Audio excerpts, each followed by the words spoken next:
Voltamos. Vou chamar o Padre Isaías. Pessoal, eu tive um problema aqui na internet. Peraí.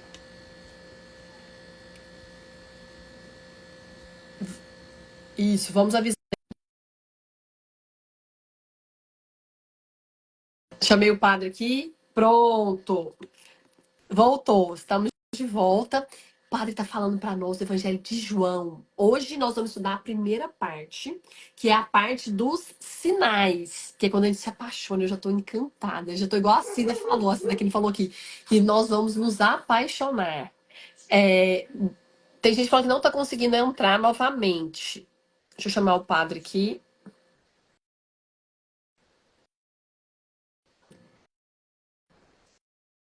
Isaías, nós queremos ouvi-lo, precisamos.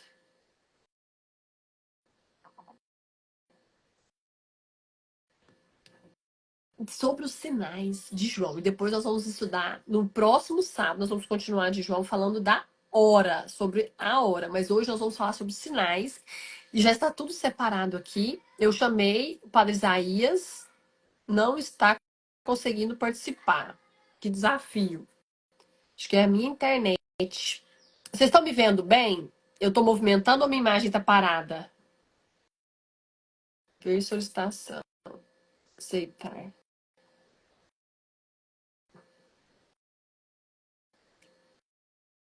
Falando hoje do Evangelho.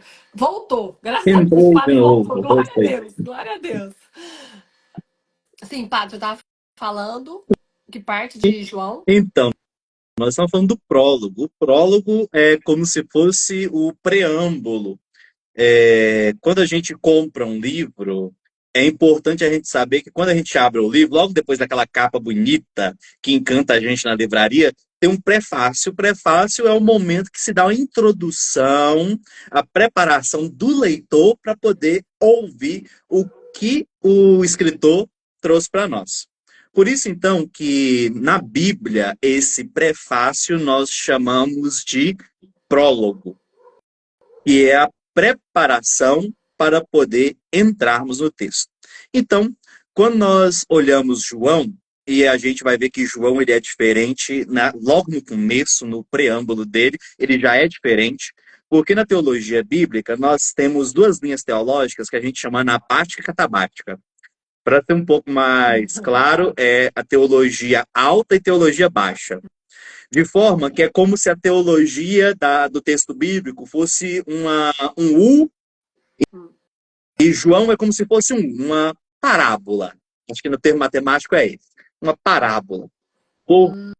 Porque João, ele começa em cima. Ele desce e sobe de novo. Os outros textos bíblicos começam embaixo e sobem. Então, Mateus, Marcos e Lucas, o texto começa aqui embaixo e sobe. Jesus, então, aqui é filho de Maria, é filho de José, descendente de Davi, perere, perere, descendente de Abraão, descendente de Adão. Então, os evangelistas, tanto Marcos, Lucas e Mateus, vão pegar a genealogia de Jesus segundo a carne para poder começar. Então eles começam aqui embaixo. E depois Jesus, então, vai morrer, vai passar a paixão, morrer, ressuscitar, vai subir, ascensão. O que João faz é que João ele vai começar o texto dele dizendo lá em cima. Aí ele vai dizer, no princípio era o verbo, e o verbo estava com Deus. Onde é que começou? Qual lugar? Lá em cima. Enquanto todo mundo está dizendo que começa aqui embaixo, que Jesus é descendente de Adão, de Abraão, de Davi, de filho de Maria, que é aqui embaixo na terra, João já está começando lá em cima. E o verbo, que é o próprio Deus, estava com Deus. E o verbo era Deus. E aí que começa o texto. Então, Ariane, aí na sua Bíblia, lê para nós aí o prólogo de João. Na hora. Interessante essa explicação sua, hein, padre? Gostei dessa. Tentar entender o começo dos textos dos evangelhos. Prólogo Cristo, a palavra eterna. 1:1. No princípio, aquele que é a palavra já existia. A palavra estava com Deus. E a palavra era Deus. Ele existia no princípio com Deus. Por meio dele, Deus criou todas as coisas. E sem ele, nada foi criado. Aquele que é a palavra possuía a vida. E sua vida trouxe luz a todos. A luz brilha na escuridão. E a escuridão nunca conseguirá apagá-la. Deus enviou um homem chamado João para falar a respeito da luz, a fim de que, por meio de seu testemunho, todos crescessem. Ele não era a luz, mas veio para falar da luz. Aquele que é a verdadeira luz que ilumina a todos estava chegando ao mundo. Veio ao mundo que ele criou, mas o mundo não o reconheceu. Veio a seu próprio povo e eles o rejeitaram. Mas a todos que creram nele e o aceitaram, ele deu o direito de se tornarem filhos de Deus. Estes não nasceram segundo a ordem natural, nem como resultado da paixão ou da vontade humana, mas nasceram de Deus. De João 1:10. Exatamente. Desculpa, 1:13. Muito obrigado, Ariane. Olha para vocês verem bem o começo aí. Olha onde é que João coloca que o evangelho começa. A história de Jesus começa onde? No princípio era o verbo, a palavra, e o verbo estava em Deus, e o verbo era Deus. No princípio ele estava com Deus, tudo foi feito por meio dele, e sem ele nada foi feito. Aí dá um pulinho lá no Gênesis. Vamos dar um pulinho no Gênesis. Começo no final. Olha para vocês verem. Gênesis capítulo 1, versículo de 1 a 3. No princípio, olha a mesma palavra, Deus criou o céu e a terra. Ora, a terra estava vazia e vaga. As trevas encobriam o abismo e um sopro de Deus agitava a superfície das águas. Deus disse, haja luz, e houve luz. Olha para você ver. Em Minas a gente fala muito isso. Olha para você ver. Então, o que João está fazendo? João está fazendo uma releitura do início do Gênesis a partir da pessoa de Jesus, da terceira pessoa da Trindade. Porque quando a gente lê o capítulo 1 do Gênesis, a gente está lendo no foco do Pai, que é o Criador. Só que aí o que João está fazendo é mudando o foco e colocando e vendo o verbo. E verbo é muito importante, que às vezes a Bíblia traduz como palavra e às vezes traduz como verbo.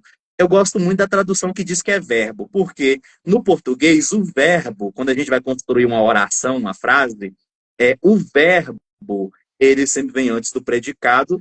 E o que o verbo faz na frase? Ele dá movimento à frase. Se você tirar o verbo, primeiro que não tem frase, né? Não tem uma frase constituída sem verbo. Então, você vai fazer, então, você vai colocar o verbo, e o verbo é aquele que dá movimento à frase. Então, quando a palavra diz que o verbo se fez carne, nós vamos ver isso no final desse texto, o verbo se fez carne quer dizer que a palavra que dá movimento a todas essas coisas tomou corpo, tomou existência. E a mesma coisa que a gente está vendo aí no Evangelho de João, nesse prólogo, é que João está apontando para nós, olha, o verbo, Jesus, estava presente já na criação, porque é através dele, que é a palavra, o que Deus diz? Que haja. A palavra no texto latino seria fiat, faça-se. Então, é a palavra que seria dita pela boca de Deus, faça-se a luz. Aí no texto a gente lê, haja a luz. Mas é justamente, a palavra original seria mais ou menos essa no latim, fiat, faça-se. Então, é isso que Deus está fazendo, essa palavra que coloca movimento nas coisas. Então, Jesus já está aí. Essa é a presença de Jesus, que ele já está desde a origem do mundo como verbo eterno, dando movimento à vida do mundo e, com certeza, à vida da humanidade, da igreja. Então, primeiro, o prólogo, ele vai dizer da onde começa o evangelho. Aonde que o evangelho de João começa? Começa no verbo, ele estando no coração de Deus já, no princípio de todas as coisas. Então, é aí que começa. Antes de dizer, o evangelho de Mateus vai dizer que a genealogia de Jesus começa em Adão. A de Lucas vai dizer que começa em Davi, que Jesus era descendente de Davi e por aí vai. Marcos vai dizer da origem abraâmica de Jesus, que ele é descendente de Abraão. E João vai dizer para nós com clareza, primeiramente, ele é filho do Pai. e ele nasceu no coração de Deus. Então começa no alto, começa em cima. Você está muda, Ariane. Ai, que lindo, padre. E nós estamos aqui também com alguns padres amigos. O padre Eudinei acabou de entrar aqui na nossa live também, que é nosso palestrante. Que alegria. O senhor Elino está aqui firme e forte. E eu acho muito bonita essa parte. Eu nunca tinha pensado nessa ligação com Gênesis. Porque nós estamos falando aqui que a palavra era Deus. E o poder da palavra, padre? Quantas vezes eu pego a minha língua e uso ela errado?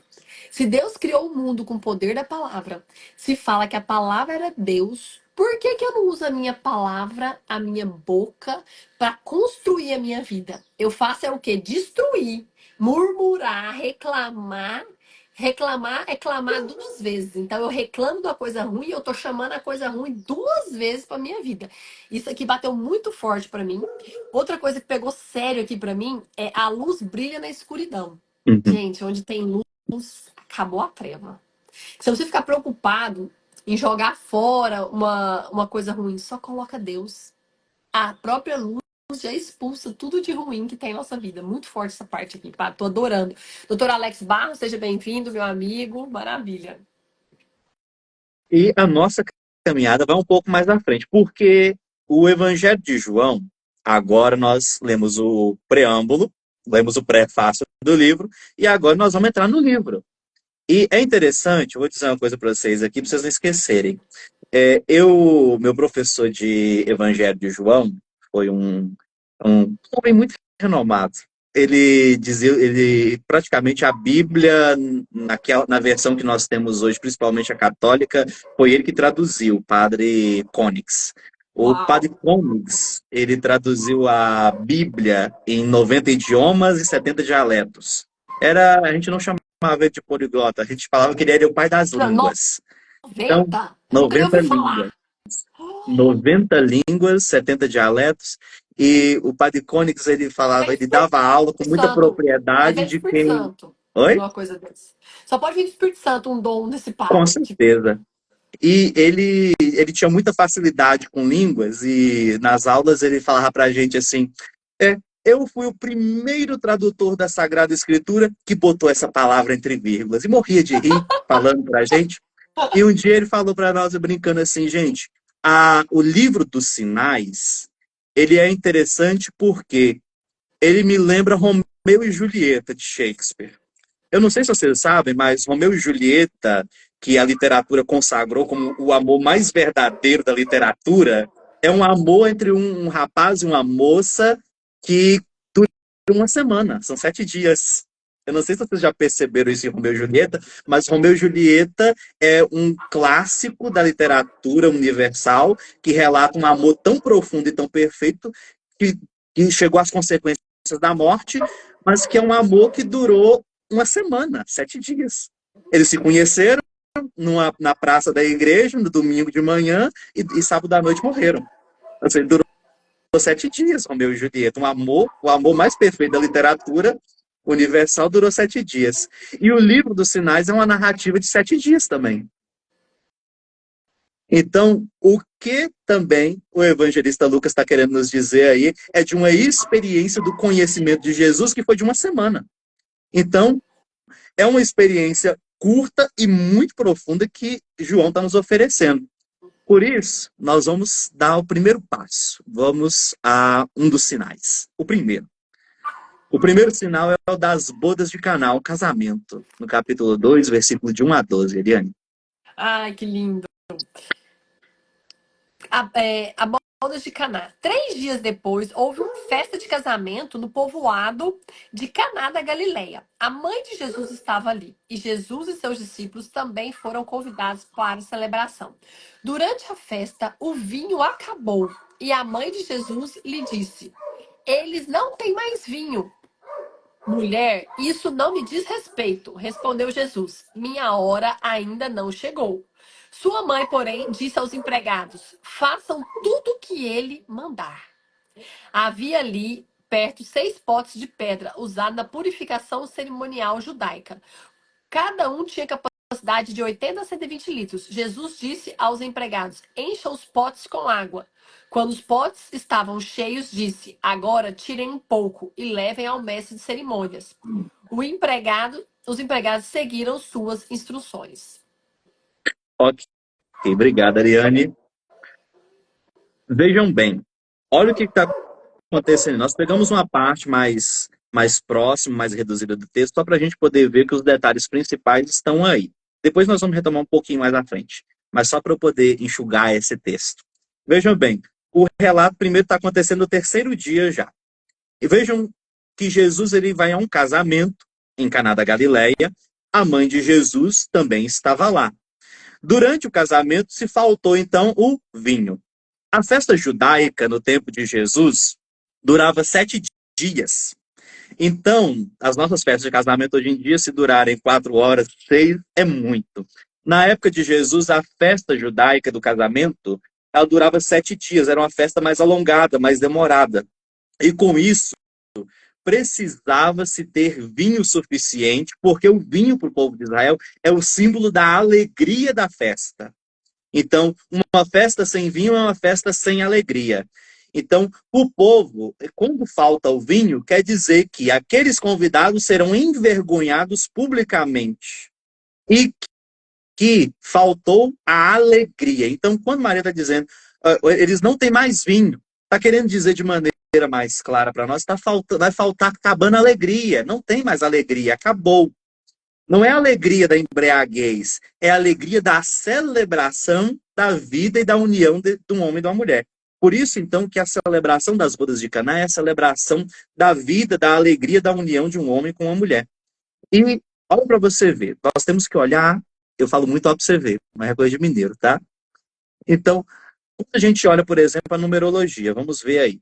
Mas antes disso, tem um detalhe escondido que é muito importante. Jesus está dizendo para Maria que a hora dele não chegou. Que hora é essa?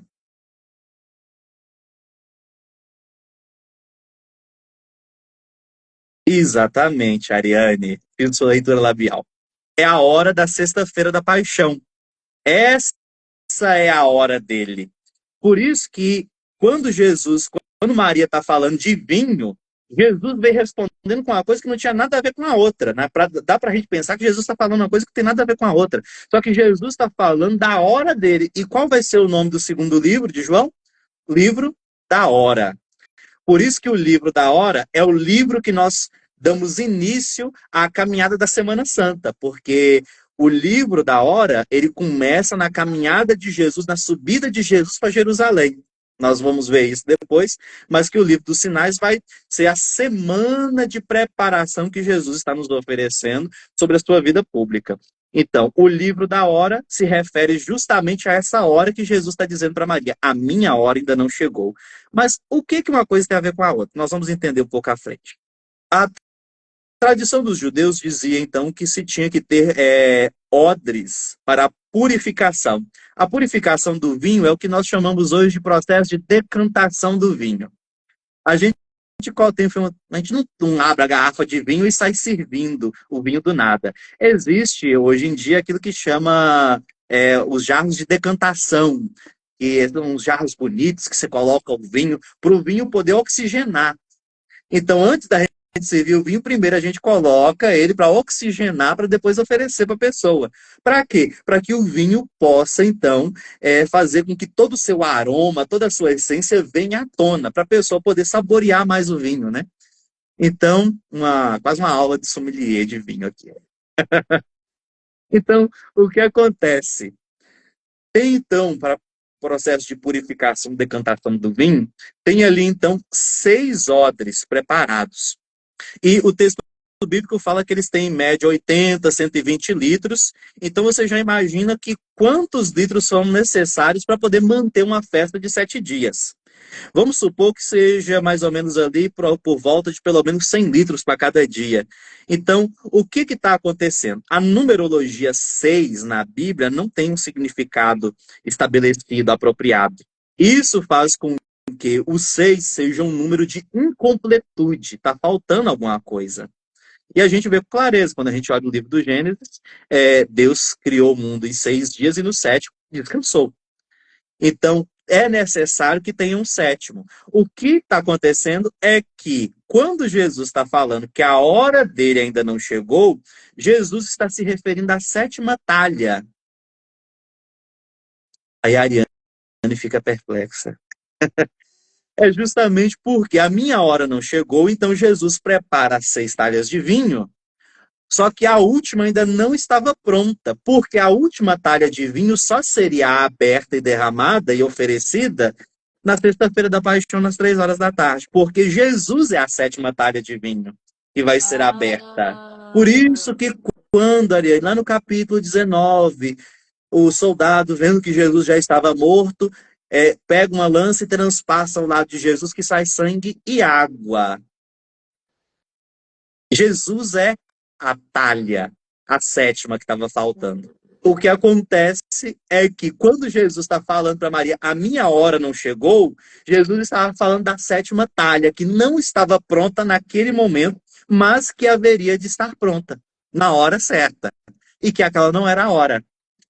Então, uau. a resposta de Jesus para Maria, a minha hora ainda não chegou, não é uma resposta, tipo assim, sem sentido. Ah, peraí, o que isso tem a ver uma coisa com a outra? Não, tem tudo a ver. Só que tem que entender a partir da perspectiva do que Jesus está falando. Quem é a sétima talha? Tem 6. 6 talhas com água que serão transformadas em vinho. Ok. Só que Jesus está falando que a sétima não está pronta, porque não está na hora dela ser oferecida ainda. Ela não decantou ainda para poder ser oferecida. Ela só vai ser oferecida na sexta-feira da paixão, quando o coração de Jesus é aberto, no alto da cruz. Uau. Uau, que forte, que forte. Pois bem, vamos ver aqui E mais um olha a pouquinho. importância da família, do casamento. A Soraya está falando aqui que emocionou muito quando foi lá em Israel e viu essa talha. Imaginar que ele foi a manifestação de Cristo. Então, pensar que a primeira manifestação do Deus encarnado aqui na Terra foi num casamento, para preservar a família. E como a gente vê Uhum. hoje a família ser atacada, né? Então, é muito interessante começar com as bodas de Caná. E agora nós vamos lá dar uma coisa bonita desse trecho ainda. Eu pode deixar que eu vou ler essa partezinha aqui. Versículo 11 do capítulo 2. Esse esse foi em princípio dos sinais. Jesus o fez em Caná da Galileia e manifestou a sua glória a seus discípulos que creram nele. Depois disso, desceram a Cafarnaum. Ele, sua mãe, seus irmãos, seus discípulos, e ali ficaram apenas alguns dias. Eu gostaria de falar uma coisa para vocês. Primeiro que João é o único que fala de sinais. João não fala milagre. Lucas, Mateus e Marcos fala milagre. Isso que Jesus está fazendo aqui hoje, se fosse escrito por Mateus, Marcos e Lucas, eles diriam que Jesus fez um milagre. João diz que fez um sinal. E sinal e milagre são coisas diferentes. Ah, padre, mas é a mesma coisa. Jesus fez algo extraordinário. Algo extraordinário é milagre. Algo extraordinário é um milagre. Só que quando João muda o termo de milagre para sinal, diferente dos outros evangelistas, não é em função de quem o fez, mas é em função de quem está vendo. Porque o milagre é para quem acredita em Jesus. Quem acredita em Jesus recebe milagre. Quem ainda não conhece Jesus e não acredita nele, vê um sinal. Porque o sinal aponta para alguma coisa. De modo que os discípulos ainda não conheciam os milagres de Jesus. Por isso que para eles, para os discípulos, é um sinal. Maria já conhecia Jesus. Por isso que para ela não é sinal, é milagre. Qual é a finalidade do sinal? Fazer com que as pessoas acreditem nele. Por isso que Jesus realiza sinais. Então, quem é que está recebendo o sinal? Quem ainda não acredita em Jesus, quem ainda não o conhece. Então, a diferença de um milagre para um sinal não é o que é feito, mas é quem está vendo. Então, se você ainda não é uma pessoa convertida, não acredita que Jesus é filho de Deus, não acredita nele, você vai ver um sinal. O sinal aponta Hum, para algo maior. O que é algo maior? A sua verdadeira identidade enquanto filho de Deus. Uau! Maria, o que que ela está vendo? Ela está vendo um milagre, porque ela sabe quem é Jesus. Os discípulos ainda estão na escola de saber quem é Jesus, por isso que eles estão vendo é um sinal. E o final do evangelho faz questão de dizer: os discípulos creram nele. A partir daquele momento, os discípulos já sabem quem é Jesus, passaram a crer nele, e o que ele realizar de sinal para outros, para eles vai ser milagre agora. Então, essa é a grande diferença de sinal e de milagre. Então, os outros evangelistas vão se referir a milagre e João está se referindo a sinais, porque o grande objetivo do livro dos sinais de João é que o maior número de pessoas possa conhecer Jesus e acreditar que ele é o Filho de Deus. Fantástico, o pessoal adorou. Janaína, minha amiga do Rio de Janeiro, Lioness tem um grupo gigante de mulheres de fé. Vai ser a nossa próxima palestrante também aqui do projeto. Tá falando aqui, ó, ela amou. Milagre é para o crédulo e o sinal é para o incrédulo. Forte. Exatamente. Foi show. Vamos dar mais um passo à frente? Sim, Vamos então ver o texto da Samaritana.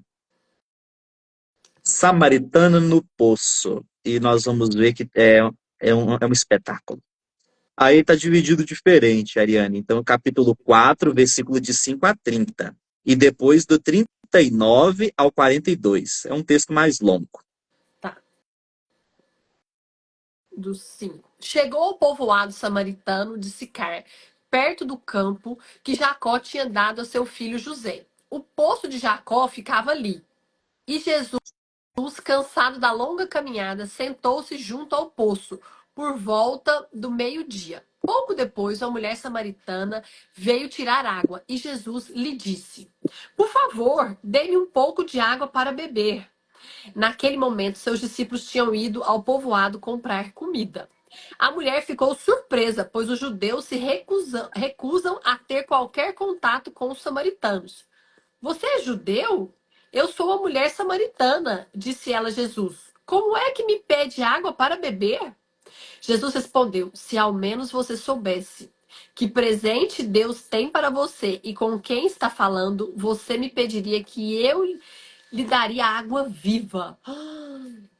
Mas você não tem corda nem balde e o poço é muito fundo, disse ela. De onde tiraria essa água viva? Além do mais, você se considera mais importante que nosso antepassado Jacó, que nos deu esse poço? Como pode oferecer água melhor que está do que essa de Jacó? Seus filhos e seus animais bebiam? Jesus respondeu: Quem bebe dessa água logo terá sede outra vez, mas quem bebe da água que eu dou nunca mais terá sede. Ela se torna uma fonte que brota dentro dele e lhe dá a vida eterna. Por favor, Senhor, dê-me dessa água, disse a mulher. Assim eu nunca mais terei sede, nem precisarei vir aqui para tirar água. Vá buscar seu marido, disse Jesus.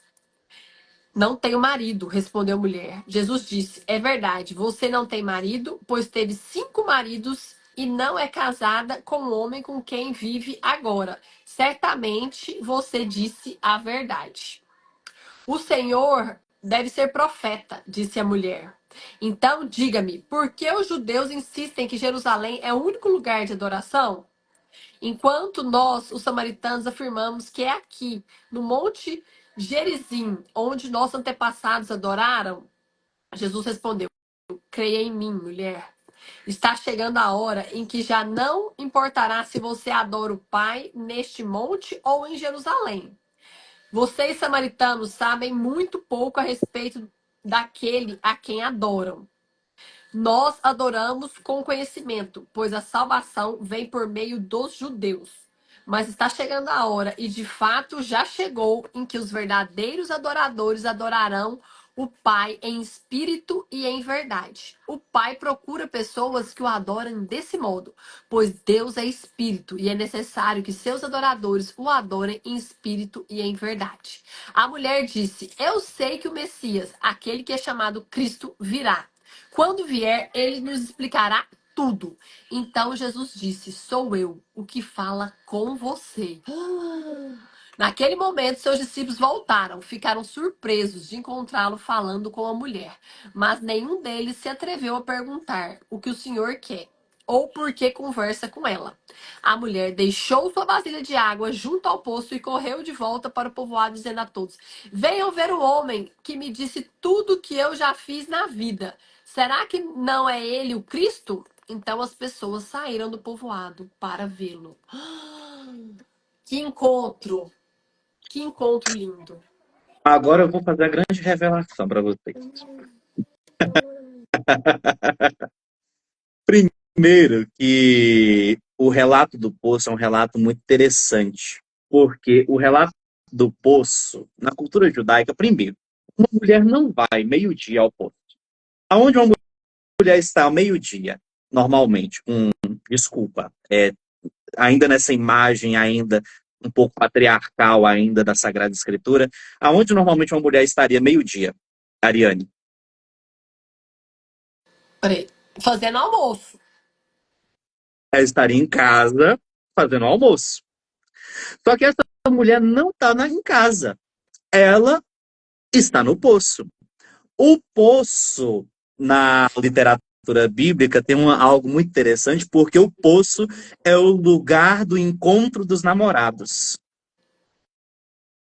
Hum, Qualquer coisa, pode pegar o capítulo, se você tiver um tempinho, procura depois aí na sua Bíblia, meu irmão, minha irmã, lá no Gênesis, capítulo 24.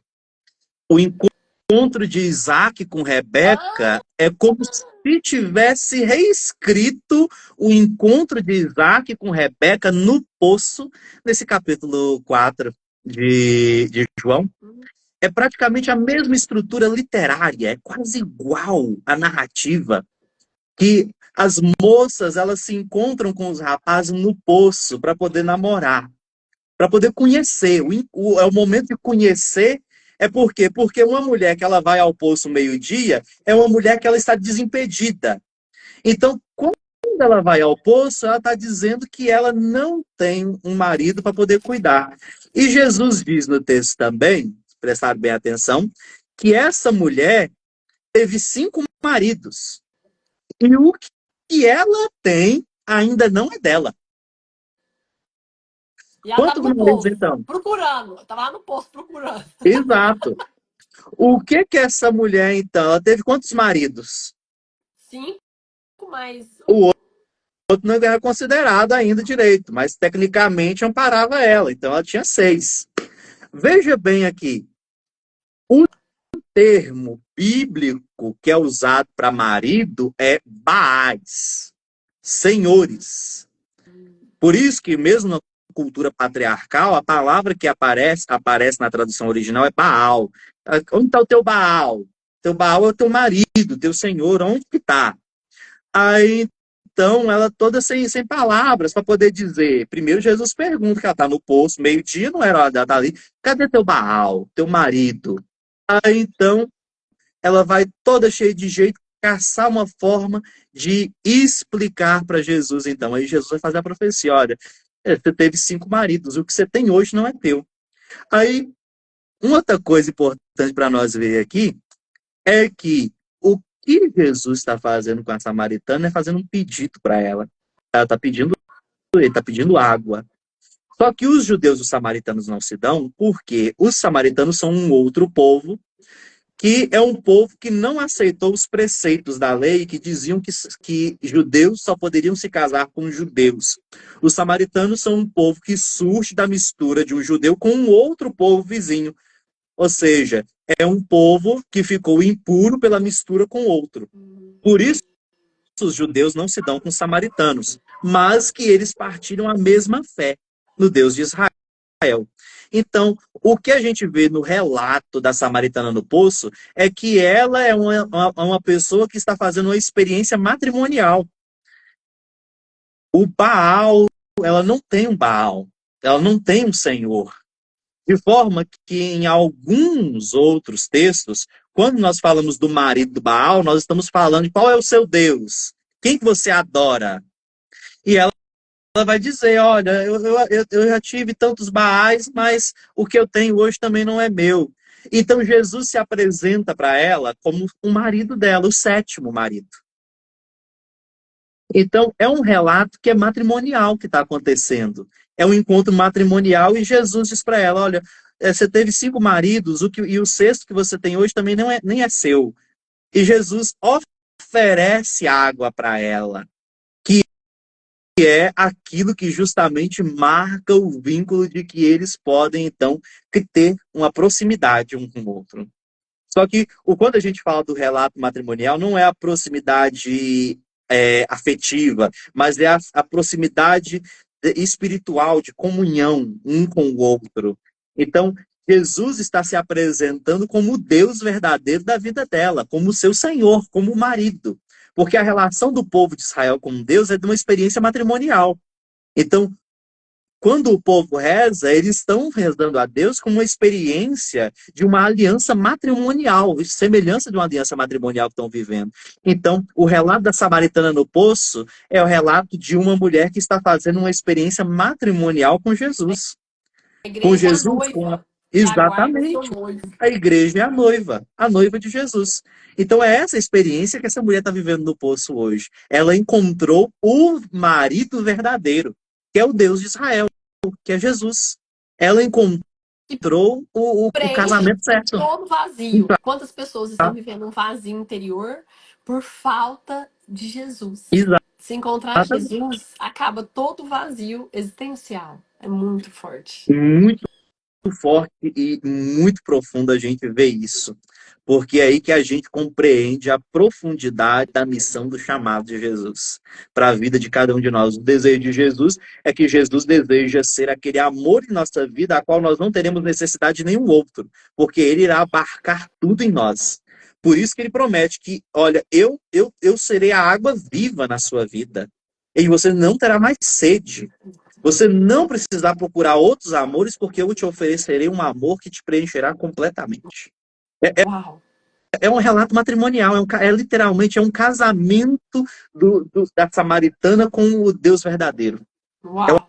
Que O abandono dos falsos deuses, dos falsos maridos, para a vivência concreta de uma experiência constante com Deus. Que lindo. Que lindo. E por causa disso, logo embaixo vem: muitos samaritanos creem. Por causa desse encontro dessa mulher com Jesus, muitos creram em Jesus. Padre, poucas vezes na Bíblia a gente vê Jesus se revelando, tanto assim, igual você revelou para ela. Porque geralmente ele é mais, dá mais voltas na parábola, né? Ele revela só para os apóstolos, ele não se revela assim para os discípulos, e ele se abriu muito, né? Você está de Sim. frente, sou eu. Então, assim, ele quis mudar a vida dessa mulher. Quando a gente vê esse relato, Ariane, você vê claramente que Jesus, o Evangelho de João, ele é assim, Jesus ele não esconde, porque o sinal não fica escondido. O sinal ele tem que brilhar mesmo. Porque a pedagogia de João não é não é da pedagogia do Jesus do escondimento. A pedagogia de João é da pedagogia das claras, do meio-dia. Jesus não deixa para poder esconder nada, ele não age como uma vela que fica debaixo da mesa. Jesus age como um sinal forte e brilhante, e que a palavra que você acabou de dizer aí, na continuidade do texto, e vários samaritanos creram nele, porque fizeram a experiência do sinal. E a partir da experiência do sinal é que eles passaram a crer. Então, o sinal chegou à sua finalidade. A finalidade do sinal é que as pessoas possam crer em Jesus. Então, o sinal alcançou o seu objetivo. Fez com que as pessoas pudessem crer nele. Vale o testemunho Lindo. A Janaína do Rio de Janeiro, minha amiga Black Belt, está falando aqui que essa live está sendo para ela, porque depois de 30 anos morando junto, 4 filhas lindas, ela agora vai casar com o marido no próximo fim de semana. Então, ela vai oficializar essa união que já existe, esse casamento. E justo hoje, essa live sobre a bodas de Caná, sobre o encontro Uhum. no poço dessa samaritana que casa com Jesus e preenche tudo. Uau! Exato. Vamos dar Vamos mais um para passo, onde? Ariane? Vamos agora para a cura do enfermo de Betesda.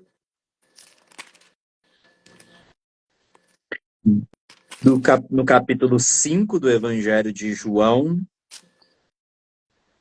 do versículo 1 ao Sim. 14. Depois disso, Jesus voltou a Jerusalém para uma das festas religiosas dos judeus. Dentro da cidade, junto à Porta das Ovelhas, ficava o tanque de Betesda, com 5 pátios cobertos. Ficavam ali cegos, mancos, paralíticos, uma multidão de enfermos, esperando o movimento da água, pois um anjo do céu descia de vez em quando e agitava a água. O primeiro que entrava no tanque após a água ser agitada era curado de qualquer enfermidade que tivesse. Um dos homens ali estava doente havia 35 anos. Quando Jesus o viu e soube que estava enfermo por tanto tempo, perguntou-lhe: Você gostaria de ser curado? O homem respondeu: Não consigo, Senhor, pois não tenho quem me coloque no tanque quando a água se agita. Alguém sempre chega antes de mim. Jesus lhe disse: Levanta-se, pegue sua maca e ande. No mesmo instante, o homem ficou curado. Ele pegou sua maca e começou a andar, uma vez que esse milagre aconteceu no sábado. Uau! O que acontece? Existe uma experiência muito interessante aí. Esse é mais um dos sinais de Jesus. E veja muito bem a sutileza. Eu não vou comentar muito, não, mas eu vou tocar bem no centro dele. Na tradição, se tinha, como a Ariane leu para nós aí, um anjo movimentava as águas. E quando a pessoa, então, entrava nas águas, as águas tinham o poder medicinal de curar uma pessoa. Por isso, então, a pessoa, então, ela via as águas se mexendo, o anjo mexeu as águas, ela entrava na água e ela saía curada. E tinha, então, esse paralítico que estava ali esperando o momento de entrar nas águas. Só que quando as águas se movimentavam, alguém entrava na frente dele e roubava a vez dele. E não tinha ninguém que o levasse. O que acontece é que Betesda significa o lugar de alcançar misericórdia. E o que Jesus está fazendo com a Existe experiência hoje? dele? Oi? Hoje existe essa cidade Esse ainda? tanque não existe mais, porque numa das destruições de Jerusalém ele foi destruído.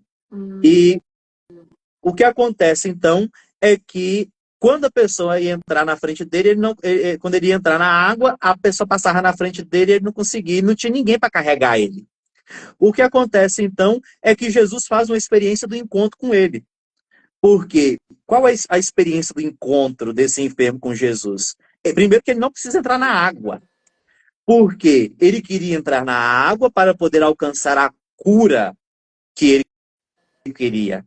Só que estava diante dele o homem que podia fazer a cura que ele precisava. Ele não precisava mais da água. Jesus é Betesda. Betesda não é um lugar somente. Betesda é uma pessoa, é Jesus. Por isso que a experiência que esse enfermo está fazendo é a experiência de quem não precisa entrar na água para alcançar misericórdia, porque ele está diante do próprio Deus. Então, quando esse homem é curado, ele renega totalmente tudo aquilo. Ele estava lá anos e anos esperando a oportunidade de entrar naquela água para ser curado. Mas ele descobriu que a água verdadeira que pode curar estava diante dele. E vejo que nós estamos num contexto de água muito grande, né? A Ariana está aí bebendo água, a samaritana pediu água, a Ariana sentiu sede também, eu já e o tô na homem quis segunda entrar. garrafa. Eu subi um monte hoje, 4 horas da manhã, pra missa, Ah, aqui no monte, no junto com o Morro do Padre Original. Eduardo. Isso, Eduardo Zanon. E aí eu subi sem água, para não ter que carregar Uhum. água. E aí desci numa sede. Eu tô até agora hidratando. De madrugada em Palmas tem suor, viu? A gente Vixe, transpira de Maria. madrugada em Palmas. O senhor sabe disso, pai. O senhor Sim. veio aqui e transpirou até. Nossa Senhora. E vejam bem, então, o que que acontece aqui na palavra de Deus é que Betesda está para além de um lugar. Betesda é a experiência do encontro com Jesus. A cura que é realizada com esse paralítico é justamente a cura que é realizada no encontro com Jesus. Para poder suscitar com certeza em nós também que às vezes a gente acha que a cura é um lugar ou um evento. Jesus se apresenta que a cura é uma pessoa concreta e tem nome. É Ele. É Ele que é o lugar de alcançar misericórdia. Então, enquanto Betesda, no tempo de Jesus, era o lugar de se entrar na piscina, que era movimentada por um anjo para alcançar a cura, o que nós estamos vendo aqui é que, para além de um lugar, Padre, eu vou levar meu filho ao banheiro rapidinho. O senhor pode continuar falando aí. Eu só vou sair aqui ok, da tela. Continue aí com o pessoal, pai. tá bom. Então, Betesda, para além de um lugar, é uma pessoa, que é Jesus de Nazaré. É ele que pode causar e efetuar todas as curas que são necessárias. E nossa caminhada, nós vamos um pouquinho mais para frente, no capítulo 6, nós vamos ver a multiplicação dos pães. Depois disso, Jesus passou para outra margem. Jesus passou para a outra margem do mar da Galileia, ou de Tiberíades. Uma grande multidão o seguia porque tinham visto os sinais que ele realizava nos doentes. Subiu então Jesus à montanha e ali sentou com os discípulos. Estava próxima a Páscoa, a festa dos judeus. Levantando os olhos e vendo essa grande multidão que o acorria, disse a Felipe: onde arranjaremos pão para eles comerem? Eles falaram assim para pô-lo à prova, porque sabiam o que faria. Felipe lhe respondeu: 200 denários de pão não seriam suficientes para que cada um comesse um pedaço. Um de seus discípulos, André, o irmão de Simão Pedro, disse-lhe: aqui há um menino que tem 5 pães de cevada e 2 peixinhos. Mas Mas o que é isso para tanta gente? Disse Jesus: fazei, fazei que se acomodem. Havia muita grama naquele lugar. Sentaram, pois-se, um número de 5.000 aproximadamente. Tomou então Jesus os pães e, depois de dar graças, distribuiu aos presentes, assim como os peixinhos, tanto quanto queriam. Quantos Quando se saciaram, Jesus disse aos discípulos: recolhei os pedaços que sobraram, para que nada se perca. Eles recolheram e encheram 12 cestos com os pedaços dos 5 pães de cevada, deixados pelas sobras dos que se alimentaram. Vendo o sinal que fizera, aqueles homens exclamavam: este é verdadeiramente o profeta que devia vir ao mundo. Pois bem, o que está acontecendo aqui? Primeiro que esse milagre é um milagre que é narrado nos 4 evangelhos. Nós vamos encontrar esse relato nos 4 evangelhos. E quanto mais o relato se repete, mais veracidade do acontecimento a gente tem. O que acontece aqui para nós? Primeiro que Jesus está no Lago da Galileia. O Lago da Galileia, ele é dividido ao meio, porque um lado se fala hebraico e no outro se fala grego.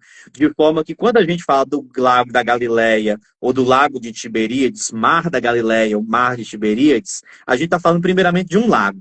Só que nas proporções dele, na compreensão do povo, era proporcional a um mar de grande que era. Só que por um lado falar grego e um lado falar hebraico, então o lado da Galileia chamava de Mar da Galileia, o lado grego chamava de Tiberíades. Então, cada lado do mar, do lago, tinha uma língua, então um lado chamava da Galileia, do outro lado chamava de Tiberíades. O que acontece então é que Jesus, então, durante a festa da Páscoa, Jesus então vê a multidão se aproximar dele e Jesus então perturbado pergunta: onde é que nós vamos arranjar pão para essa multidão toda? Aí então, André, que significa humano, o nome André significa humano, ou até mesmo aquele que tem humanidade, é o que vai então apresentar o menino. Primeiro que os meninos, crianças e mulheres, não eram contados em censo. Então, quando fala de 5.000 aproximadamente, é excluindo mulheres e crianças. Então, aquele que é excluído é o que traz a solução do problema.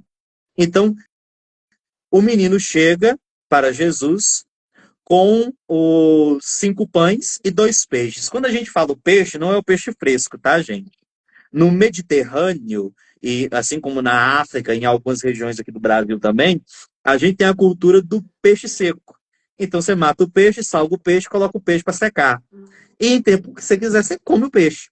Então, o que nós estamos falando aqui é de um peixe seco. É um peixe que foi pescado, salgado e que estava seco. E de forma que dá para poder repartir uns com os outros. E Jesus então realiza uma multiplicação. E a gente tem que ver aí que ele realiza a multiplicação com 5 pães, 2 peixes, 5 com 2, 7. A multiplicação dos pães e dos peixes está associada a um dos sinais de Jesus que visa justamente uma recordação da experiência do maná e das codornizes. Ou seja, é da experiência de Deus em querer alimentar o seu povo sempre em abundância. Então, quando a gente pega o livro do Êxodo, lá no capítulo 23, nós vamos ver aquela experiência do povo que vai fazer o quê? Que vai se alimentar do maná. Depois, lá no 19, da experiência das codornizes, ou seja, Deus dá o pão, depois Deus dá a carne. Então, o que acontece é que, no livro do Êxodo, o maná e as codornizes são experiências separadas, mas que Jesus faz numa única experiência. Então, a grande forma do alimento é como se nós estivéssemos vivendo um novo maná na vida do povo, que é a experiência de serem alimentados por Deus. Alimentados só com o pão que foi multiplicado e só com os peixes? Não. Eles são alimentados com o pão da palavra de Deus, primeiramente. Porque primeiro eles escutam a palavra e depois eles são alimentados constantemente com essa experiência de Jesus através da multiplicação dos pães. Os cestos são recolhidos quantos? 12. A numerologia 12 significa a instituição da autoridade divina ou as 12 tribos de Israel. De maneira mais clara, o que está dizendo nas entrelinhas aqui é que Jesus, então, ele está fazendo o que com o povo? Jesus está garantindo que esse alimento não é só para aquela multidão de 5.000, mas é para todas as tribos de Israel. Uau, incrível, hein? Essa correlação. Vamos então ao capítulo Padre, o 6. que que Nós significa recolha as sobras? Não deixe que recolher nada se perca. as, O que que so, significa isso? as sobras seriam aquilo que não foi consumido. E, As e sobras seriam por que essa justamente. importância? Qual que é a analogia com os dias de hoje? Qual que é essa importância de não deixar nada se perder? Não se pode deixar se perder, porque o desperdício do alimento é uma forma de expressar ingratidão por a graça recebida, porque o alimento é a expressão de bênção para o povo de Israel. Quando por exemplo, sobrou 12 pedaços de pão, se joga fora, então, peraí, é ingratidão com a bênção recebida. Então, não se joga fora, não existe resto. Temos a sobra. Não se usa nunca a expressão, os restos. Por exemplo, nós temos o relato, por exemplo, da cananeia que vai pedir um milagre para Jesus, que aí ela fala assim: Senhor, mas até Cachorrinhos. os cachorrinhos comem as migalhas que caem da mesa. Ela não fala nunca resto. Ah, Nunca, não se usa a expressão resto, porque ingratidão, então. resto é o descartável. Em relação ao alimento, não existe o descartável. Maravilha. Obrigado, padre. Por nada. Vamos então lá no capítulo 6 ainda, no versículo 16 a 21. Jesus. Ai, esse é lindo. Jesus anda sobre o mar. Fortíssimo. Ao entardecer, os discípulos de Jesus desceram à praia, entraram no barco, atravessaram o mar em direção a Cafarnaum. Quando escureceu, porém, Jesus ainda não tinha vindo se encontrar com eles. Logo, um vento forte veio sobre eles e o mar ficou muito agitado. Depois de remarem 5 ou 6 quilômetros, de repente viram Jesus caminhando sobre o mar em direção ao barco. Ficaram aterrorizados, mas ele lhes disse: Sou eu, não tenham medo. Eles o reconheceram ou eles o receberam no barco e logo em seguida chegaram a seu destino. O que acontece aqui conosco? Primeiro, Jesus caminha sobre as águas. Tem algum outro personagem que caminha em direção às águas? Moisés? Moisés. O que João está fazendo aqui conosco nesse relato é que Moisés, que para o povo judeu é o maior de todos os homens do Antigo Testamento, o que João está querendo dizer aqui com a relação de Jesus? Está querendo dizer que Moisés, ele precisou que as águas fossem abertas para que ele pudesse atravessar. E Jesus é muito superior a Moisés porque Jesus caminha sobre as águas. Ele não precisa abrir o mar para atravessar. Ele mesmo caminha sobre as águas. Para poder dizer que a autoridade de Jesus como Messias é muito superior à autoridade messiânica de Moisés. Então, uma coisa que a gente não pode confundir é achar que a autoridade de Jesus é inferior à de Moisés, porque era o que os judeus pensavam na época. Porque eles faziam a analogia que Jesus era um profeta. Só que Jesus não é só o profeta, Jesus é o Filho de Deus.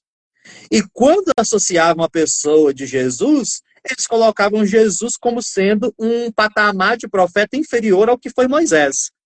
Por isso, então, que Moisés, ele abre as águas para poder atravessar.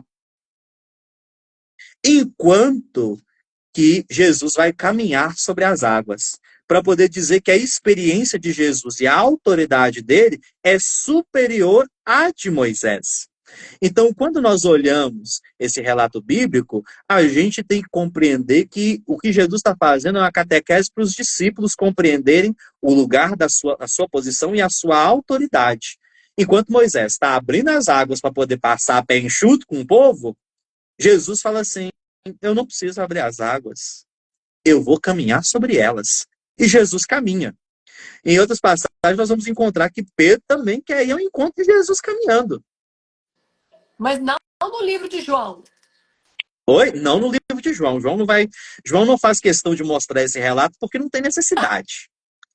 Quem tem necessidade de fazer isso, por exemplo, é Marcos e Lucas. Marcos e Lucas têm necessidade de dizer que Pedro, que é a igreja, saiu em direção ao encontro de Jesus e que Jesus teve que segurá-lo porque ele quase afundou. João não tem essa necessidade, porque o foco principal de João é dizer que a autoridade de Jesus é superior à autoridade de Moisés. É isso que João quer focar. O Ele não quer observador focar. mudou, né? Oi? Quando muda o observador, a visão do fato, ele não achou interessante falar que Pedro foi. Exatamente. Os outros dois acharam. João não achou. João achou que o essencial é dizer a mensagem que Jesus caminhou sobre as águas, para poder fazer alusão àquela imagem do Gênesis 14 e 15, que Moisés precisa abrir o mar para poder atravessar. Então, E Lucas? Lucas retrata Pedro andando? Lucas não retrata esse episódio. Lucas ele está focado mais em falar da intimidade de Jesus com a mãe, Nossa Senhora, do que falar desse relato. Tanto que na teologia, Lucas vai aparecer mais como um mariólogo, porque é o evangelista que mais descreve os relatos de Nossa Senhora. Tanto que aquilo que nós conhecemos mais da vida de Nossa Senhora, a gente conheceu a partir do evangelho de Lucas. Maravilha. Vamos então para frente mais um pouquinho. O cego de nascença, lá no capítulo 9, de 1 a 21. Jesus traz luz aos cegos. Enquanto caminhava, Jesus viu um homem cego de nascença. Seus discípulos perguntaram: Rabi, por que este homem nasceu cego? Foi por causa de seus próprios pecados ou dos pecados de seus pais? Jesus respondeu: nenhuma coisa nem outra. Isso aconteceu para que o poder de Deus se manifeste nele. Devemos cumprir logo as tarefas que nos foram dadas por aquele que me enviou. A noite se aproxima, quando ninguém pode trabalhar, mas enquanto estou aqui no mundo, eu sou a luz do mundo. Uau! Depois de dizer isso, Jesus cuspiu no chão, misturou terra com saliva e aplicou-as nos olhos do cego. Em seguida disse: vá lavar-se no tanque de Siloé, que significa enviado. O homem foi lavar-se e voltou enxergando. Seus vizinhos e outros que o conheciam como mendigo começaram a perguntar: não é este o homem que costumava ficar sentado pedindo esmolas? Alguns diziam que sim e outros diziam não, apenas se parece com ele. O mendigo, porém, insistia: sim, sou eu mesmo. Quem curou você? Perguntaram eles. O que aconteceu? Ele respondeu: o homem chamado Jesus misturou terra com saliva, colocou-a em meus olhos e disse: vá lavar-se no tanque de Siloé. Eu fui e me lavei, e agora posso ver. Onde está esse homem? Perguntaram. Não sei, respondeu ele. Então levaram os fariseus o homem que havia sido cego, pois foi no sábado que Jesus ministrou terra com saliva e curou. Os fariseus encheram o homem de perguntas sobre o que havia acontecido, e ele respondeu: ele colocou terra com saliva em meus olhos, e depois eu me lavei e passei a enxergar. Alguns dos fariseus disseram: esse homem não é Deus? Esse homem não é Deus, pois trabalha no sábado. Outros disseram: mas como um pecador poderia fazer sinais como esse? E havia entre eles uma divergência de opiniões. Os fariseus voltaram a perguntar ao homem que havia sido cego: o que você diz desse homem que o curou? Ele deve ser profeta, respondeu o homem. Os líderes judeus se recusaram a crer que ele havia sido cego e estava curado. Por isso mandaram chamar os pais dele e perguntaram: ele é seu filho? Ele nasceu cego? Se foi, como pôde ver agora? Os pais responderam: sabemos que ele é nosso filho e que nasceu cego, mas não sabemos como pode ver agora nem quem o curou. Ele tem idade suficiente para falar por si mesmo. Perguntem a ele. Uau! Eu vejo que o homem cego é um cego de nascença. Quando a gente fala de nascimento, a primeira coisa que a gente tem que fazer é voltar para o nascimento primeiro. Por quê? Quando a gente fala do primeiro homem, Adão, nós estamos falando de um homem que foi criado em perfeita condição física. Os textos sagrados não dizem que Adão tinha nenhum defeito, que era manco, que era mudo, que era cego. Então, pelo menos o que nós temos a conhecimento bíblico é que Adão foi criado na perfeição de sua condição física. Então, que não tinha nenhuma dificuldade física, como cegueira, surdez e por aí vai. Então, isso é muito importante para a gente poder saber, para a gente poder entender isso. Quando a Bíblia apresenta para nós uma pessoa com alguma deficiência física, o que está associado aí é que esta pessoa ela está em diferença ao primeiro que foi criado em perfeita condição. De modo que é como se fosse uma imagem defeituosa do primeiro. Ou associada dessa maneira, para ser um pouco mais fácil da gente entender. O que Jesus, então, está fazendo? Jesus, então, vai fazer um caminho muito interessante e catequético, porque a gente precisa entender Gênesis 2, para a gente poder compreender o que está acontecendo nesse texto. Veja bem que Jesus, então, ele vê esse homem cego de nascença, esse homem nasceu cego. Jesus, então, ele vai cuspir no chão. A saliva, na cultura judaica, é tido como concentração do Espírito de Deus. Porque o Espírito Santo é expressão do ar. Alguns falam que é pomba, o Espírito Santo não é uma pomba. O Espírito Santo é simbolizado pela pomba porque as aves fazem dobradura de ar para poder voar. Ah, mas por que a pomba? Porque o urubu também faz dobradura de ar para poder voar. Só que A pomba é a única das aves que é fiel a um único ninho a vida toda. Por isso que o Espírito Santo é representado como pomba, primeiro pela dobradura de ar que ele realiza com as asas, segundo pela fidelidade ao ninho que ele tem. De forma que é igual aquela imagem do batismo de Jesus. Quando o Espírito Santo desce como pomba sobre Jesus, o Espírito Santo está dizendo o quê? O que o autor bíblico está dizendo? Está dizendo que o Espírito Santo elegeu Jesus como seu ninho e que vai permanecer com ele para sempre. É isso que está escrito lá no batismo. Só que a gente não percebe, porque a gente só está olhando para a pomba descendo, aquela figura bonita. Ó, a pomba desceu sobre Jesus. Ela tem muito mais ali para a gente poder entender. No texto, então, quando a gente fala então da saliva, a gente está falando da saliva como concentração do espírito. De modo que na teologia bíblica, todas as vezes que nós falamos da saliva e do sopro, nós estamos falando da concentração do Espírito Santo.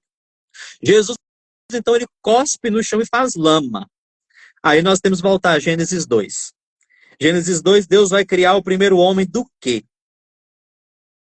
Do Do barro, barro. exatamente, do barro. Então, o que que Jesus está fazendo aqui agora? Jesus está recriando esse homem. Hum.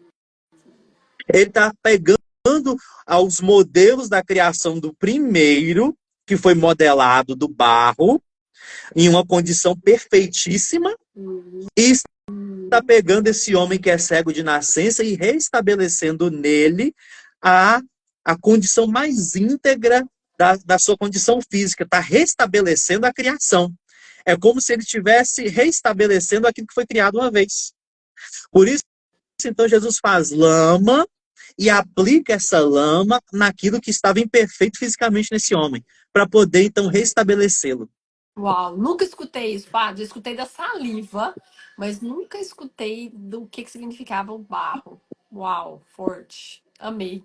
O Pablício está aqui perguntando. Pablício foi um aluno meu, Ah, eu o chamo carinhosamente de discípulo, porque ajudei na sua educação da fé, oh, glória a e ele me Deus. chama de mestre. Ele pergunta: o lavar os olhos pode ser entendido que a água é símbolo da água batismal que permite ver a luz da fé? Fabrício, a sua pergunta é uma explicação teológica completa. Parabéns. O que acontece aí é que claramente nós estamos diante de uma expressão que nós não podemos dizer que é, mas que é um sinal que nós chamamos de prefigurativo. O que é prefigurativo? Não é ainda, mas porventura virá a ser. Isso é um sinal prefigurativo. De forma que quando o cego lava os seus olhos, que estão sujos com o barro nesse momento, na piscina de Siloé, ele está fazendo uma experiência batismal, corretamente. Não é errado dizer que é uma experiência de batismo. No momento que esse homem está lavando os olhos, ele está vivendo uma experiência do batismo, ou seja, do renascimento. Ou seja, ele está emergindo os olhos que haviam sido cegos para poder abri-los para uma nova vida. É uma experiência batismal, sim. Pode ser entendido e lido a partir dessa chave de leitura, sim. Show. Vamos agora, então, para o nosso último, Ariane, relato, que é a ressurreição de Lázaro. Ah, lindo também, muito lindo. É um texto mais longo. Leio até qual? De um a qual, padre? Você pode ler ele de 1 até o 44. Certo. A ressurreição de Lázaro. Um homem chamado Lázaro estava doente. Ele morava em Betânia com suas irmãs, Maria e Marta. Foi Maria, a irmã de Lázaro, que mais tarde derramou perfume caro nos pés do Senhor e o enxugou com os cabelos. As duas irmãs enviaram um recado a Jesus dizendo: Senhor, seu amigo querido está muito doente. Quando Jesus ouviu isso, disse: a doença de Lázaro não acabará em morte. ela aconteceu para a glória de Deus, para que o Filho de Deus receba glória por meio dela. Jesus amava Marta, Maria e Lázaro. Ouvindo, portanto, que Lázaro estava doente, ficou mais 2 dias onde estava. Depois, disse a seus discípulos: Vamos voltar para a Judeia. Os discípulos se opuseram, dizendo: Rabi, apenas alguns dias atrás o povo da Judeia tentou apedrejá-lo. Ainda assim o Senhor vai voltar para lá? Jesus respondeu: Há 12 horas de claridade todos os dias. Durante o dia, as pessoas podem andar com segurança. Conseguem enxergar, pois têm a luz deste mundo. À noite, porém, correm o risco de tropeçar, pois não há luz. E acrescentou: Nosso amigo Lázaro adormeceu, mas agora vou despertá-lo.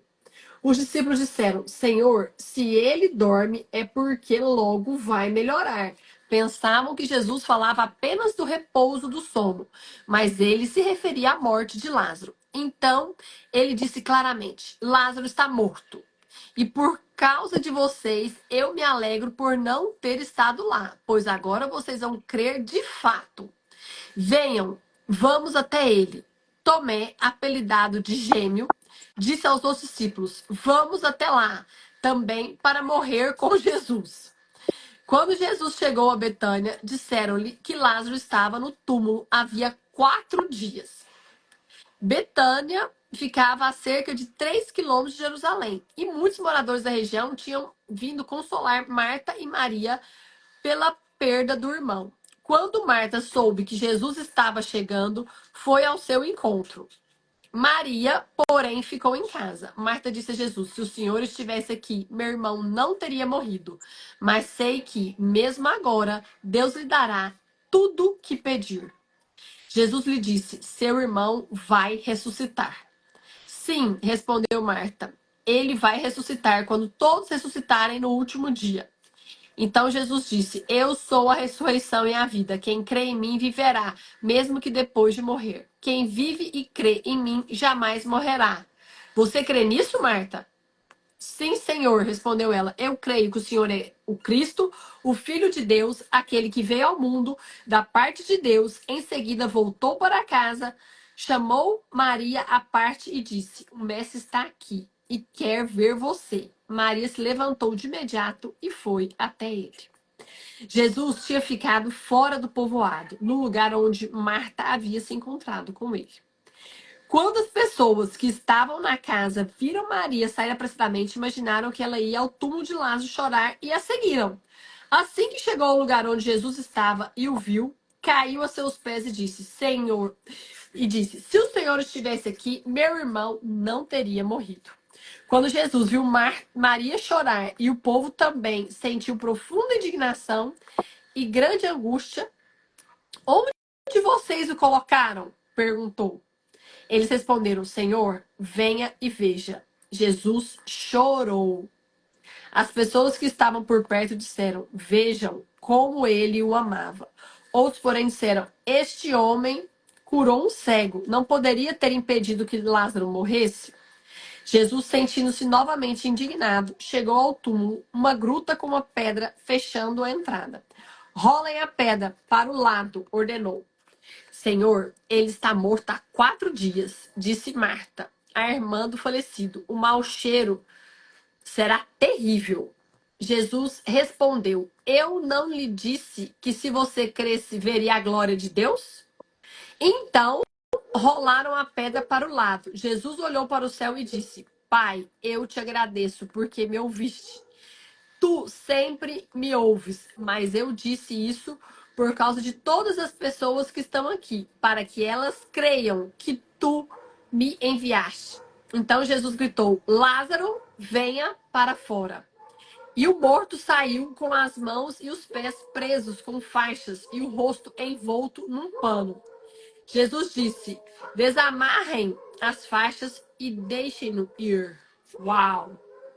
Eu consigo imaginar essa cena que eles têm ela retratada em filmes, novelas. Uhum. É muito forte. É muito forte e é o último dos sinais. É o último último dos sinais, porque ele também tem a missão de poder revelar o que vai acontecer com Jesus também. Então, o que acontece é que nós retratamos esse texto, chamamos ele de ressurreição de Lázaro. As Bíblias atuais não usam mais o termo ressurreição, usam a palavra reavivamento. A experiência de ressurreição é a experiência, vou deixar bem claro, o que é reavivamento e o que é uma ressurreição. Jesus, na verdade, na perspectiva católica, Jesus não ressuscitou ninguém. Não engasgue, Ariane. Jesus não ressuscitou ninguém. Porque Jesus é o primeiro a ressuscitar dos mortos. A experiência da ressurreição foi reservada primeiramente a Jesus. Depois de Jesus, as pessoas ressuscitaram. Antes de Jesus, ninguém ressuscitou. Parece que eu estou falando uma coisa assim, quase o fim do mundo agora. Mas, dizer para vocês aqui, o reavivamento é a experiência de quem morreu, voltou a viver e morreu depois. Quem ressuscitou não vai morrer de novo. Essa é a diferença de morte e reavivamento. Hoje, se você pega uma Bíblia hoje, compra uma Bíblia hoje, ela não vai vir com a palavra, o título, a ressurreição de Lázaro. Ela vai vir escrito reavivamento. Da mesma forma, do filho da viúva de Serepta, da viúva de Naim, reavivamento. Estava morto, reavivou. A filha do centurião. Então, tudo isso é um processo de reavivamento. A experiência da ressurreição é a experiência de quem morreu e voltou a viver e não vai morrer mais. Está na eternidade. A experiência de reavivamento é que a pessoa morreu, reavivou-se e depois, no outro momento, morreu. Se vai morrer de novo, não é ressurreição, porque a ressurreição é a finalidade da vida nossa. Ressuscitamos e ressuscitamos para o Pai eterno. Então, reavivamento é um corpo que havia estado morto e foi reavivado. A experiência de ressurreição estava morto, voltou a viver, não vai morrer mais. Lázaro, por exemplo, morreu, ressuscitou, alguns anos depois Lázaro morreu. E com certeza, morreu depois da morte de Jesus, ele ressuscitou. E ele não morre mais. Então, Lázaro viveu provavelmente uma experiência de reavivamento, depois ele viveu a experiência de morte, reavivamento, morte e ressurreição. E acabou. Então, Lázaro tem um processo. Aí você com certeza deve estar me perguntando assim, padre, mas e 4 dias? 4 dias era o tempo, naquela época não se tinha os exames que a gente faz para poder saber, para diferenciar que vai que a pessoa está vivendo uma experiência de quase morte. Eu vou ter que levantar, porque minha bateria deu 5%, Ariane. Essa live tá maravilhosa, E padre. eu tô Porque falando muito já. nós estamos 1h44 de live. A live já caiu, já voltou e o pessoal tá aqui porque tá gostando muito do que nós estamos ouvindo. Muitos aprendizados profundos e que muda a nossa fé. A gente vai construindo na nossa mente essa imagem, né? Eu vou construindo a imagem de tudo que o senhor está falando aí, isso vai aquecendo meu coração. Nós estamos E caminhando isso é por muito. fim agora, né, padre? Agora nós já estamos caminhando por fim dos Exatamente, já estamos sinais. caminhando por fim já. E esse é o último sinal, e com certeza deve estar me perguntando, padre, mas por que o 4º dia? 4 é o símbolo da totalidade do tempo necessário. Mas, no ponto de vista do conhecimento científico forense, que a época trazia também, o 4º dia era o último dia para poder se saber se a pessoa não estava num Coma! possível coma. Exato. Porque se a pessoa estivesse esse tempo todo aí dormindo, já haveria o tempo dela ter acordado. Então, 4 era o tempo que se esperava para que a pessoa seja oficialmente declarada morta mesmo.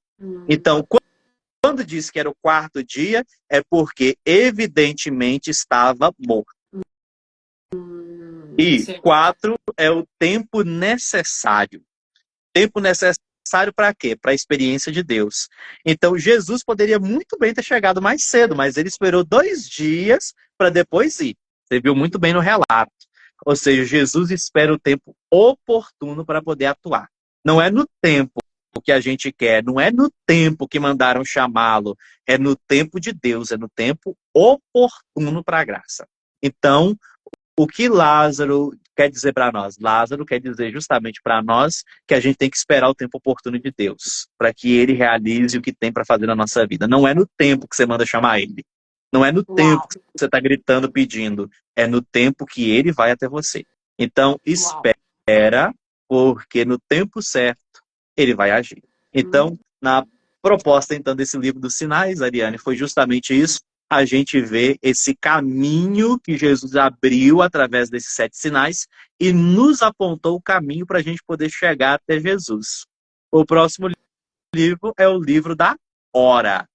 A hora, que é justamente o livro a gente chama de Semana Santa, Maravilha. que é o E livro você que vai vai poder contar. voltar? Você vai poder voltar próximo sábado, padre? Posso sim. Oh, glória a Deus! Celebra, celebra! O padre vai voltar sábado que vem para a gente terminar o livro de João, para falar da hora. E se esse começo já foi delicioso, você imagina o que nos espera no próximo sábado. E fica aqui um convite para vocês trazerem mais uma pessoa. Vocês tragam mais uma pessoa para a próxima live para receber tudo que está acontecendo. Essa live vai ficar gravada para você também encaminhar e nós vamos continuar. Padre, muito obrigado pelo seu sim, pela sua disposição, pelos seus conhecimentos. Um padre tão jovem, esse mineiro, esse sacerdote é tão jovem, tem tanto conhecimento, é uma alegria ver essa renovação da igreja através da sua vida, ver os seus dons servindo com tanta humildade, com tanta simplicidade, porque o senhor traz o conhecimento de uma maneira acessível, que quebra barreiras, não é aquela coisa que fica escondida, é uma coisa que é colocada. E senhor Aurelino, eu vou chamar o senhor aqui para o senhor agradecer o padre Isaías também, que é seu amigo. Vou chamar meu sogro aqui. Vou ver se eu consigo, porque hoje eu tô apanhando aqui do Instagram, tá mais ou menos 10-0 aqui pro Instagram para mim. Já tive desafios aqui. Convidei meu sogro para entrar. Vamos ver se vai conseguir ficar nós 3 aqui ou se alguém vai cair, porque vira e mexe eu faço alguma coisa errada aqui, padre. Que o senhor Aurelino, eu chamei ele, se você vai conseguir entrar para agradecer. Até o senhor Aurelino entrar, o senhor já podia fazer uma oração, padre, pra gente fechar, selar esse momento aqui. O senhor abriu com uma oração. Vamos selar 1h48 de live, que parece que foi 1 minuto. Porque a sede É. nossa é grande, é de continuar aqui recebendo essa palavra. Janaína está falando que é muito didático e simples explicações. É isso mesmo, é um Deus acessível. O senhor coloca, o senhor apresenta, eu tenho medo dessa maneira como eu apresento Jesus para as pessoas. Porque se eu apresentar Jesus da maneira errada, eu posso ser responsável por um distanciamento das pessoas. E eu vejo no senhor, padre, que você coloca Jesus de uma maneira muito leve, muito doce, muito fácil, acessível, que faz a gente querer conhecer mais e mais. Não sei como entra.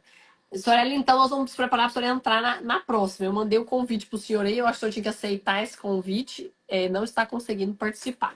Nós vamos treinar mais, nós estamos sem marketing, nós vamos treinar mais no próximo, nós vamos estar melhor, viu, pessoal? Vamos ver o processo. Padre, então vamos encerrar aqui. Meu agradecimento ao senhor Aline e dona Vera, que me apresentaram, me conectaram ao senhor e surgiu essa amizade. O senhor se tornou embaixador do projeto Bíblia Juntos e vem contribuindo grandemente com a nossa jornada, Padre. Gratidão pela sua disposição, pelo seu sim e que Deus retribua 1000 vezes mais, Padre, em sua vida, em bênçãos, na vida da sua família, que o senhor tenha saúde física, saúde mental, saúde emocional, saúde espiritual, que onde o senhor colocar para seus pés, você seja abençoado, abençoe esse local. E tudo que o senhor colocar a mão, prospere, Padre. E que o Senhor continue sendo essa luz, espalhando o perfume de Jesus Cristo, onde o Senhor chegue. Que o Senhor receba essa alegria que vem do alto, que renove todas as suas forças a cada manhã, Padre. Eu louvo pela sua vida e te agradeço. Amém. Amém. Vamos então pedir ao Deus de Jesus, o Deus Pai, Filho e Espírito Santo, que possa nos iluminar nesse momento, agradecer a Deus por termos partilhado a sua palavra, que ela possa cada vez mais fortalecer a nossa vida e a nossa caminhada. Pai nosso, que estais nos céus, santificado seja o Seja o vosso vosso nome, nome. venha a Venha nós a o nós o vosso vosso reino, reino. seja feita a vossa Seja feita a vontade, vossa vontade, assim na terra assim na como no terra como céu. no céu. O pão Pão nosso de nosso cada de cada dia nos dia dai nos dai. hoje. Perdoai Perdoai as nossas ofensas, assim como assim como nós nós perdoamos a quem nos tem perdoamos os ofendido, ofendidos, e não nos e deixeis não os cair em deixeis cair tentação, em tentação, mas mas livrai-nos do mal. Amém. amém, amém. Abençoe-vos Padre, o Deus Todo-Poderoso, Pai, o Filho e o Espírito Santo. Amém. amém. Padre, foi lindo, foi maravilhoso. Até próximo sábado, às 9 horas. Vamos voltar esse estudo que a gente está se apaixonando, se encantando por Jesus ainda mais. Através da sua Isso aí, palavra, de São Ariane, fique João. com Deus. Todos vocês fiquem com Deus também. Muito obrigado, tá? Até sábado que vem. Até, um abraço, padre. Até. Obrigado, pessoal. Tchau, Foi Ariane. lindo.